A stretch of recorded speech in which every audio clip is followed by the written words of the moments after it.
Welcome, Sojourners. You have found yourself a cozy place at Sojourners Awake.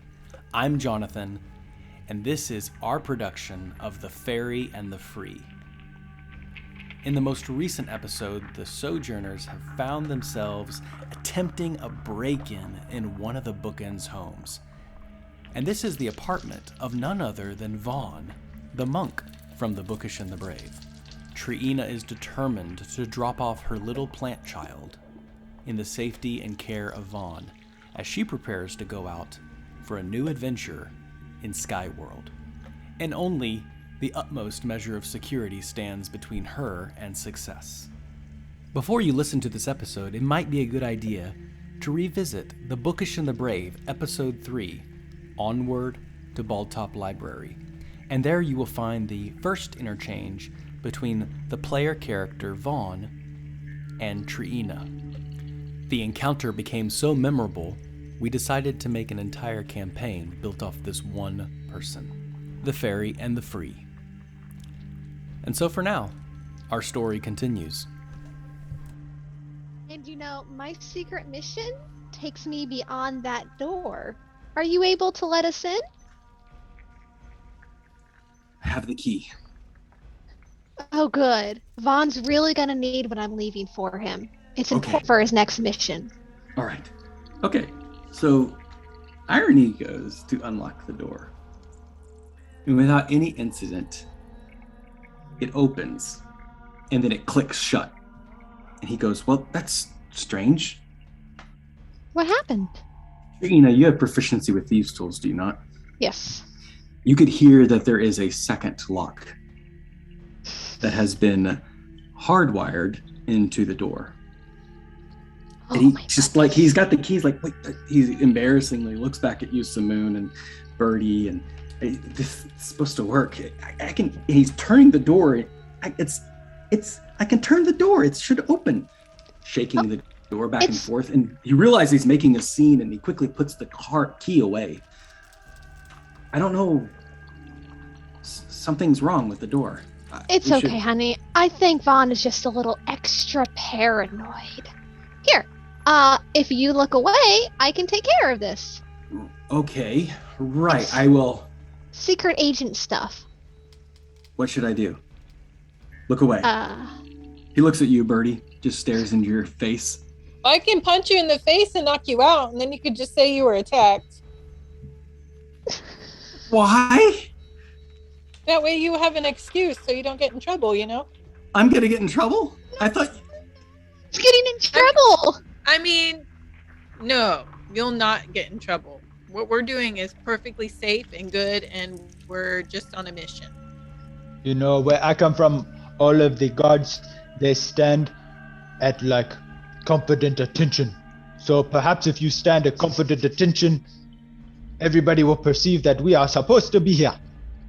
How does that sound? I'm a guard now. Okay. I believe in you, and your country believes in you. Pretend to be a bookend, okay? Oh. Even better. He looks at you, Tryina, very suspicious. So we're nobody, you don't need me to punch somebody? No, but you can talk to him very nicely. Oh, well, I'm always nice. Well, I know. Bertie, he has not stopped just staring at you. He's just holding guard, not looking any particular direction, just has not stopped looking at you. Tryina. I would like to try to pick the locks. All right, make an attempt. So I add sleight of hand and proficiency? Correct. So 14 plus 8 is 22? Yep, you're going for an 18. Again. Describe in detail. You feel that door that is open now thanks to Irony's key card. So I just take my two little my little twig thieves tools that I fashioned myself, and I just jimmy it in there, and I'm muttering to myself. Actually, before I did that, I took the little tree that was in my hand, I looked at Samoon, and I shoved it in his hand, and I say, if anything happens to this, I will kill you. And then I go back to merrily picking the lock. And once it clicks open, I quickly snatch the little tree back, and hopefully the door swings open. It swings open as if it's welcoming you into the room. And each of you can see that the room is very simply organized. There are minimal decorations, if any, on the wall. A bed, a desk, a lavatory, and another desk. Who steps inside? Tryina? I step inside. Okay. Anybody else? Or do you No, stay Bertie. outside? Oh yeah, I'll come in behind her. Samoon's inside. Bertie? I'm hanging out outside with Okay. what's his name? Okay. I think he's kind of flirting with me, so I'm into it. Me too. He's just staring at you, trying not to look at the people breaking into the Bookend's house. And the door begins to shut. Or do you keep it open? No, I'm going to shut the door behind me and then kind of look startled when I see that Samoon came in with me. What are you doing in here? This is a nice room. It is very cozy in here. I wonder if I could be a bookend. Oh, I honey. don't know. I don't want to be set into one place. I want to be able to freely go about myself. You've got so much more potential than a bookend. Oh, you know these bookends? Well, Well- no. These bookends. Well, this bookend is very special. She kind of looks a little far away and then shakes her head and comes out to it. She's like, no, it's, well, I shouldn't have said that. It's not the bookend's fault that I'm here. I just kind of took it out on them. I think it is a noble profession, to be honest. I'm just a little bitter about it right now. What do you mean that you are bitter about it? You seem to know this one in particular. Did they do something to you? No, they didn't do anything to me particularly. It's more something I did to them. And that's, well, let's just say that I wouldn't be here at Balltop if it wasn't for this particular bookend and his friends. It sort of Oh. shaped my destiny in a way I wasn't expecting. Does that plant have something to do with this? Oh, you noticed. I mean, you threatened me if I hurt it. I think I noticed that pretty well. Can you keep a secret?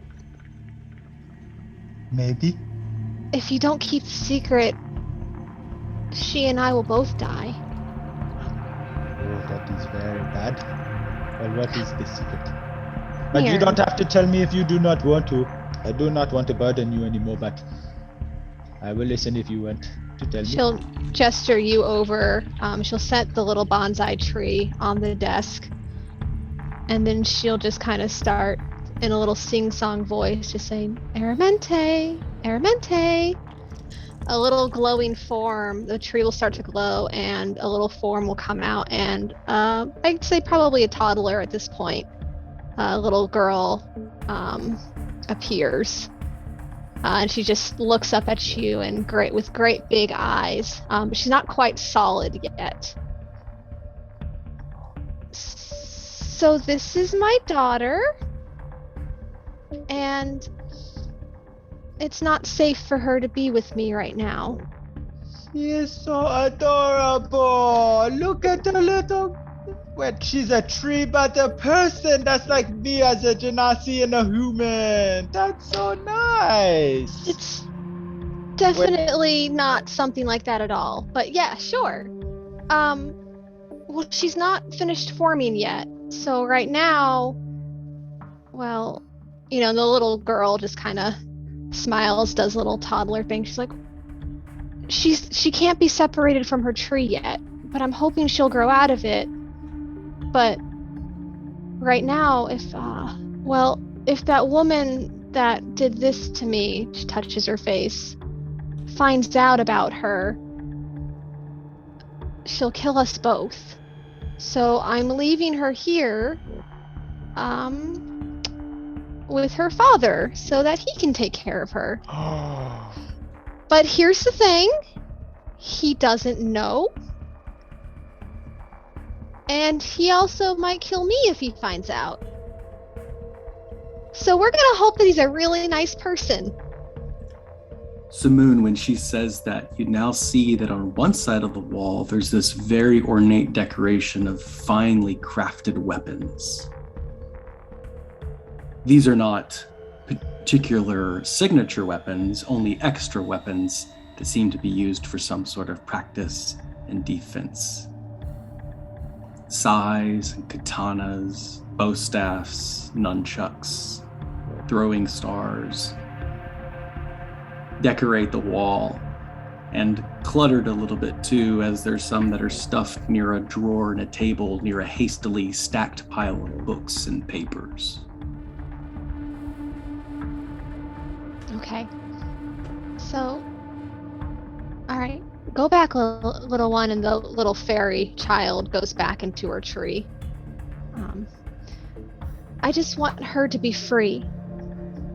And she's not going to become free with me right now. So, do you see... I guess I can just leave it here on the desk.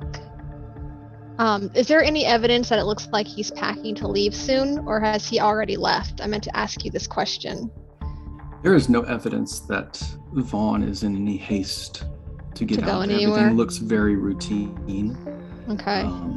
And the question does come to your mind, now that you have brought your daughter here, this little bonsai tree, where would you leave it? Well, if I have no evidence to support that Vaughn is doing anything but going to come home tonight, I would leave it on the desk, and I would write a note. The note would say, in proper Tryina fashion, if the Queen of Air Darkness finds her, she'll kill you. If the Queen of Air Darkness finds out you sired her, she'll kill you. If you let anything happen to her, I will find you and I will kill you. Take care of her. Her name is Aramente. And then just like a little heart and like a quick sketch of a tree, like Asian style rice paper tree. And I'm just gonna leave it right there. Okay. He'll know what to do. He seemed like a really good person. I probably shouldn't have tricked him the way I did. So wait, you tell me this. Okay, so clearly that lady that we saw who slapped you very, very hard is very bad, and we do not want to mess with her as of right now. But you are leaving this precious child with this Bookend because you have a relationship with him. But he's trying to kill you. No, it's I don't really have a relationship with him. We sort of just met once. I might have used a little extra charm to charm him. It was a long time ago. Things have changed so much since then. I don't think he actually wants to kill me, but he might not be happy when he finds out that the kiss was more than a kiss. It'll be fine. Well, I will say I am glad that I did not kiss you then, if there was going to be a tree baby and the whole process. Oh, honey. Do not need a tree baby at the moment. No. No. I don't make tree babies that way anymore. That's when I was a dryad. Things are different now. Wait, you are a dryad? This is gonna be a long story. Let's get out of here.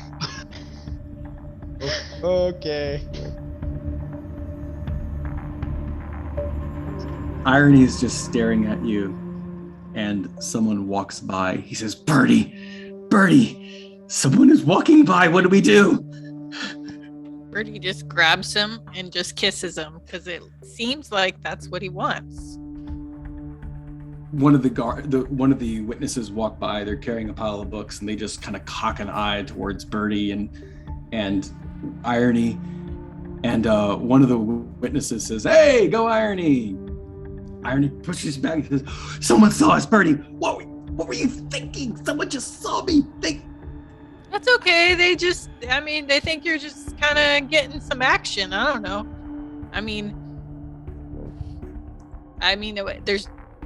It could be worse, right? No, it could not be worse. I think this has gone on too far. We need to get them out of there. They've been in too long." key in the door. And you hear a clicking sound. Bertie, you watch as Irony drops to the floor, gets a jolt of electricity through his body, stiffens, and then falls flat on his back.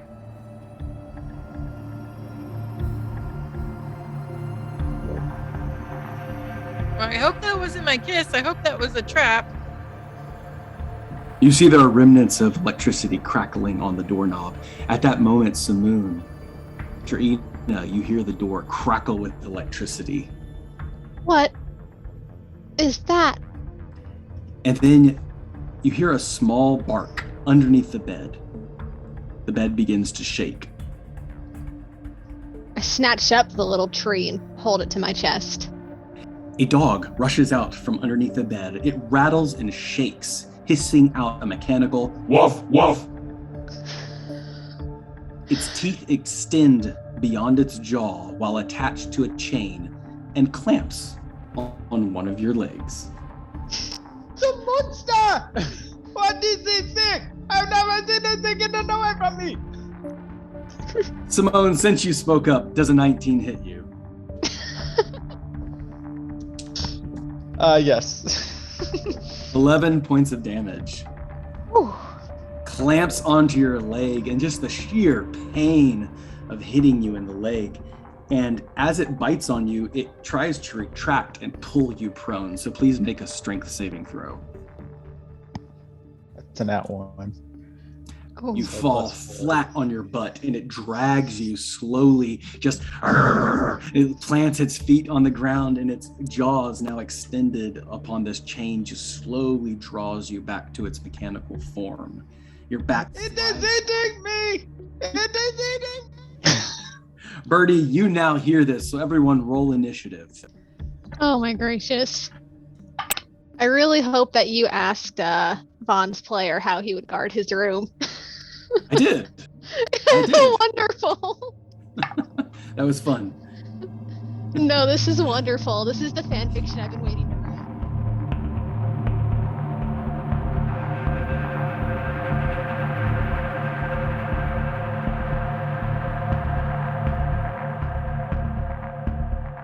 The dog has already taken its turn. With the door crackling with electricity, it seems like a third lock has been emergency activated ever since that door shut closed. Gotcha. Deceiving you into welcoming the trespasser into the room. Bertie, you're next in the initiative, and with Irony unconscious on the floor, the electrical door locked shut, trapping Samoon and Tryina inside of one of the Bookend's apartments. How do you proceed? Is there anything around that is sort of loose and heavy? Like, Yeah, there is a nearby student who's been studying on a small mobile desk, and they've got their quill just staring at you with wide eyes. Very young student. But yes, there is a small desk and chair. what's the door made out of? Stained wood and electricity. Bertie. All right, Bertie's gonna rage. Okay. She hears Simone. She's gonna rage, and she is going to punch the door With her bare fists. Yeah. 15 to hit. And I'm raging. 17. You do. So I do hit it. 5 points of damage. 5 points of damage. It's not enough, but you kind of hit the door really hard and you feel the hinges jolt. It still stands there before you defiantly, and I need you to make a Constitution saving throw against this electrical shock. Okay, Constitution is 23. Or how about... Okay, great. You take 3 points of electrical damage as you were able to withstand most of the energy, but you can feel it's pretty hot. You can see why it knocked Irony out so quickly and coldly. Poor Irony. Yeah. Eldon, Irony, no one's gonna hang out with us after this. Boom. Tryina, Samoon, you hear a door smack, or you hear a sound smack against the door on the other side. And Tryina, it is your turn. In sheer panic when this dog clamped down onto Samoon and started dragging him back, I'm just gonna be like, let him go! And point my hand and cast Magic Missile, all 3 bolts at the mechanical dog. Okay. Which is 1d4 plus 1, 4, 4, and 4 damage. Wow. So, yeah, force damage. That's 12 12 a lot. damage, yeah. The dog the bolts hit the dog from different sides and it blasts off most of its fur. And you can see inside its mechanical skeleton. It shakes and shatters, stops for a minute, and the teeth are still clamped onto your leg, Samoon. And it stays still. Samoon, or Tryina, anything else? No, that'll be all. Samoon, it is your turn. I'm prone. Yes. Or supine. You're supine. Flat on your back. Gotcha. That was a good hit, Tryina. I could use a little bit more help here. This thing is not a dog, but it is a dog, and I don't know what is happening. And then I'm just gonna try. I guess I'm gonna try and pry its jaws open. I'm just gonna put my hands in and just pull with as much strength as I can muster. That will be a strength check. You could do an athletics check. It's going to be a 15 to unpry it. Athletics check. So I rolled a 17 plus 4, so 21. You can feel that its clamped jaws were going to continue to just press and depress deeper into your skin, but you're able to get your fingers underneath the right grooves and painfully pull it apart. You feel that instant rush as the sharp grip leaves your legs, and the teeth retract immediately into the dog, and you hear it begin to whir back to life. I'm going to scramble to my feet, and am I close to the bed? Yes. I'm gonna jump onto the bed. Okay. Smart. Top of the round, the dog begins to whir to life again. And Samoon, as you step on the bed, you see out the window there is now a white hawk with brown speckles. And it stares at you menacingly. So I need you to make a wisdom save. Gracious. Overkill much? Samoon is not liking this library very much. Well, at least my baby will be safe. I thought so. Oh my gosh, I didn't think it'd be you. That's a nat 1. I didn't think it would be you. Okay. Your gaze is drawn into this hawk, and you feel as if it's surveying you. It blinks once mechanically, extends its arms, and then flaps away towards the Orange Blossom Gymnasium. It did not respond like some sort of beast. And you got the sense that your privacy was very much invaded just now. Nevertheless, Tryina, I do not like this room. We need to get out of here.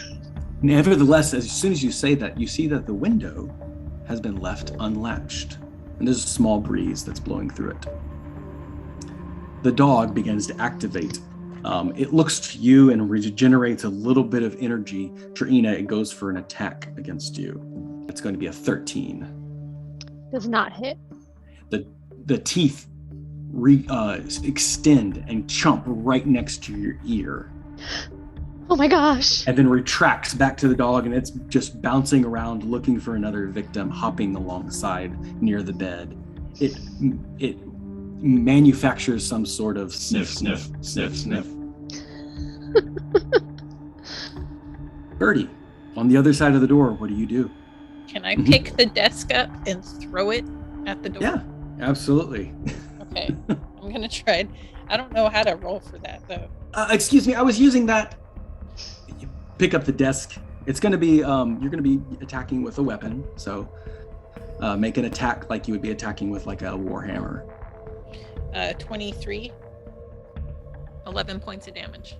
Almost. One of the hinges crack, and the door starts to bar open. You can hear the door beginning to shift and jimmy from side to side on the other side of the door. but it still seems to be locked pretty well. Anything else, Bertie? No, my grandmother's spirit is sitting beside me in her rocking chair, and she just refilled her pipe tobacco, and she just blew a puff of smoke at me. Tryina, what would you like to do on your turn? So, is it right in front of me? The dog? Yeah. Yes. Or just its teeth launched at me? With the teeth launched at you like a 5-foot reach, so it's like 5 feet away from you. Okay. Is there something big and heavy? Oh, you said there was all those weapons on the wall, right? Yes. Is there something that looks like a mace or a club? Yeah, there's some nunchucks. Nunchucks. I don't know how to use nunchucks. I wanted something to smash it with. You have a bow staff. There's a bow staff. Okay, yeah, so I'll do that. So I'm gonna be like, oh my gosh, this is overkill, and I'm gonna set the tree back down. I want to dash over and grab that bow staff, and then I just want to be like, stop it, and try to whack it and smack it like a bug. Okay, go ahead and make your attack. Going for a 15. I don't know if that I'm proficient with bow staff, but I did get a 19 for my roll. That's enough. Yeah, you smash it into bits. Roll your damage. What's the damage on it? It's a D8. Plus dexterity or plus strength? Strength. Oh man, I got a 1 minus 2. A 1 minus 2? Yeah, I've got minus 2 to my strength. I did no damage. I whacked it with the staff and did nothing. It just bounces right off. It's like that feeling you get when you hit something really hard and you feel it rattle in your bones. Yes. And on top of that, you grabbed someone's weapons. So you feel a small tinge of electrical energy surge through you, and it comes through the door and kind of hits the bow staff, and you hear a whistling sound go off. Just a high-pitched whistle. And you see that there's a small little alarm that was hastily tacked on to the bow staff, so that in the case that any weapon was withdrawn, it would alert. And you hear this whistle go off, and I need to roll death saves for irony. Oh no! He's dying? Okay. He's twitching, Bertie. Samoon, with the door still humming with electricity, and that third lock guarding you from getting out, having been scryed upon by this hawk, the dog still activated, and now a high-pitched whistle alarm going off. How would you like to respond? Please Superman me out of this room. Well, I'm glad I didn't go for the weapons, because that's what I was about to do. And you said the alarm was on the ceiling? It's like as soon as you remove a weapon from the wall, there's like a hasty alarm spell that has just been cast. But she was able to use the weapon? Yes, absolutely. It's in her hands. Gotcha. Useless. Pretty useless. Hearing the alarm, I'm on the bed. I'm going to... How far away is the bed to the wall of weapons? You'd have to... it's a good 10 feet. Yeah, you can get off the bed or jump towards that side of the room. I'm going to leap towards that side of the room and just grab 2 short swords. Okay. Are there short swords on the wall? Absolutely, yep. I'm going to grab 2 of them. I'm going to turn around to this beast of a machine, and I'm going to shout the words, Meus Estu! And then I'm going to do a double strike. So my Meus Estu is casting Hunter's Mark, because I want some bonus action. Awesome, man. I have 2 weapon fighter, so I'm gonna throw. Well, I have to hit first. Let's see. So 15. First weapon is a 17 without mod. Second weapon is an 8 plus my proficiency in Dex, so 12. First one hits. So your sword slashes straight through this thing and takes its head clear off. It winds down a little bit and then just topples over to the side, stiff as if it were dead. And the head crashes into a pile of books, knocking over a half-drunk mug of ale, and it leaks out onto the floor. The room goes silent save for the electrical energy at the door. Bertie, it is your turn. So the door is still electrified? Yep. But the door still stands before you, and Irony is twitching a little bit. How does the door look? It's starting to look like the hinges are about to come off. You think you could probably knock it down if you hit it one more time. Okay, I'm just gonna punch it. All right, punch it. It's going to be a lot easier to hit if you want to take more damage. Yeah, I mean, I'll take more damage. All right. 12. 12 to hit. Your grandma kind of blows that puff of smoke and says, like, put your back into it. And the door, you smash your hand through the door and take 5 electrical damage, discharging the entire locking mechanism. Bertie's hand smashes through the door, Samoon and Tryina. The door goes back to its brown stain, and her halfling hand goes straight through the door. No, I stick my hand through the other side, and I undo the doorknob, and then open the door. As you open the door, it bonks against Irony's head, and he starts to jolt up. He sits up for a little bit and puts his hand on his head. Oh, my head. My lips feel funny. How do you proceed? Hey guys, I'm here. Wait, you spilled the ale? You didn't save me any ale? Tryina's just standing there with her like hands over her heart, just like, what is wrong with this man? Oh my gracious! I am not liking this library very much. There are too many tricks around here, and that thing's bit my leg, and then it went for the ale after I killed it.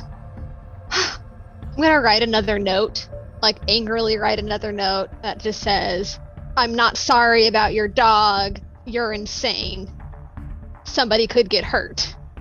With like an angry face. And just slam it down next to the little tree, and I'm just like, he'll be safe. She'll be safe. This is good. This is good. Safe. Let's get out of here. As you look around the room with the amount of traps and supervision, the word safe does come to your mind. Very safe. Irony sits up quickly and then rights himself before losing his balance. Oh my gosh, what happened? This is bad. Literally nothing happened. Everything is okay, and we accomplished our secret mission. We should just get out of here. Okay.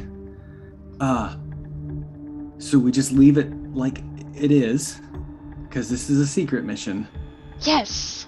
He holds his head up. He said, oh, I'm bleeding. I need to go to the House of Healing. Okay, well, is there anything else y'all want to see on this side of the wall? In the library? If not, we can just... You should make the door appear as though it has been untampered. I don't know how to do that. Does your... It's got to clean up things door. Not work in that sense. You are able to clean off a table, let alone your clothes. You cannot make a door appear as its whole. No. I cannot. I can clean things. I can make effects, and I make little razzle dazzles. I can make a nice smell. I make it smell like flowers. But I cannot fix the door, unfortunately. I mean, there is kind of a musty smell in here. You can make it smell like flowers. Maybe that'll kind of be your calling card, just so he knows you're here. No? I actually get a little bit of an evil smile, and I'm like, that is a good idea. And I want to leave the smell of this coniferous forest, the redwoods, with a little bit of that honey and wine from the mushrooms. I'd like to leave that scent everywhere, especially like in his bed sheets and his pillow, so it won't come out immediately. Oh my gosh.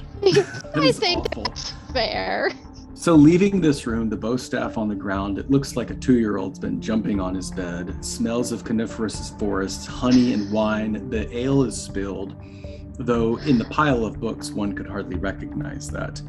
There is a mechanical dog that is beheaded, lying lifeless or electricless on the ground, and a fist hole punched the door with all 3 locks disabled. Literally nothing could have gone wrong. I think we're done here. Irony, with blood on his hands and head, is all too quickly to escape Baldtop Library and get back to the House of Healing.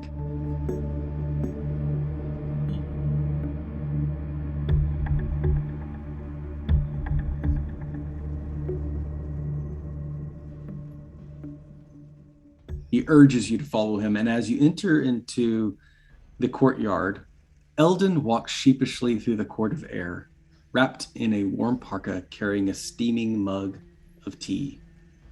He sees you and waves and smiles.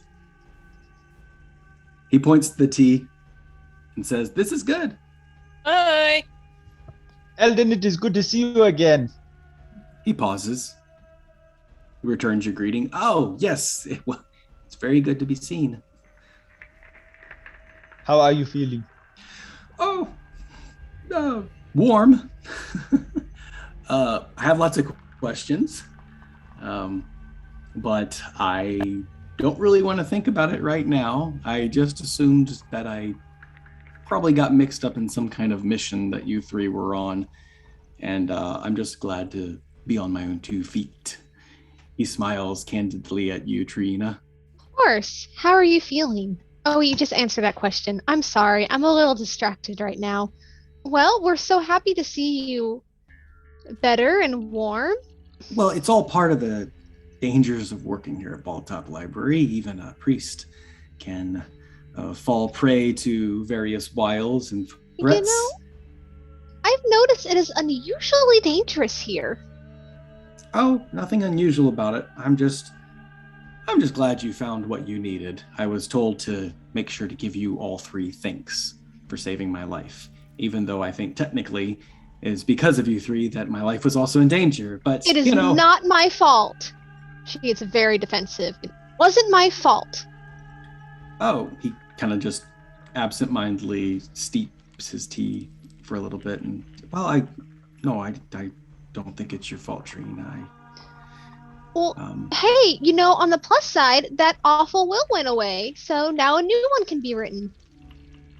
Oh, I guess it did disappear, didn't it? Yeah, I've decided to move on. My uncle and family and my father and all them, they ran an inn, and I just know I'm not going to be a part of it. But turns out it's not really much of anything anymore. That what you really want? I don't think so. I don't think I liked working there. The hours were long. I didn't like being on my feet all the time. I like thinking about problems. I don't think I really like solving them. That's how I became a priest. I left the inn. I came here. Oh, so in the end, it worked out. Just fine. Just a close shave with death, that's all. Yeah. But hey, you said that's not unusual around here. No, it's not. Usually doesn't happen in the House of Healing, that's for sure. Oh, speaking of, can you look at our friend here? Yeah. Oh, hey, Irony. Let me take care of that for you. Eldon leads Irony away. Oh, that was nice to see him better. Well, what do you guys think? Now that we have put your tree in the death room. Yes, very much the death room. My leg hurts very bad. Well, whatever takes us as far away from Baldtop as possible might be what we need right about now. Kind of don't want to go. I'm kind of scared of the dark a little. And I don't know. I think I'd rather go to the sky place than the dark place. Well, I would love to go to the Sky World. And after all, we were asked by a god. I mean, that's pretty important. Not that Mr. Crankshaft isn't important, but I mean, a god of poetry. That still I- baffles my mind, to be honest. I'm going to come up with something and become a god. By that means too. I believe in you. Well, look at that. I have my first follower. You know what? Yes, you do.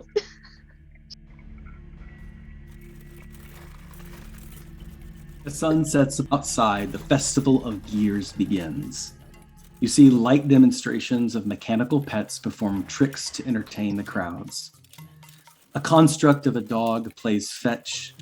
A mechanical bird carries a message to someone in the audience with a ticket to a free meal at Baldtop Brewery. In mockery, a masked man attempts to assault a young woman. In defense, she sings a song and pieces of metal assemble into a hand crossbow, landing in her palm. She pulls the weapon on him, and in mockery, he relents. The crowd begins clapping in celebration of Gond, the god of craft. And with the possibilities of adventure laying before you, with the itch to travel and find your freedom.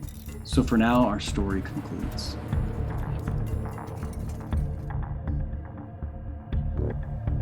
Every story comes to an ending, so for now we must conclude.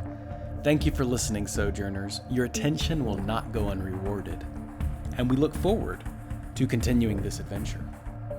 If you enjoyed this background music and ambiance, you should visit Tabletop Audio. Find them at www.tabletopaudio.com and take the time to sojourn with us. For more articles of inspiration for playing your very own Dungeons & Dragons games, visit Sojourners Awake at www.sojournersawake.com. If you are interested, you can click on the link The Bookish and the Brave and discover the timeline of months and seasons in the world of Bonsarel. We would love to hear from you, so find us being inspirational either on Facebook or Instagram. And as always, Sojourner, may your story continue.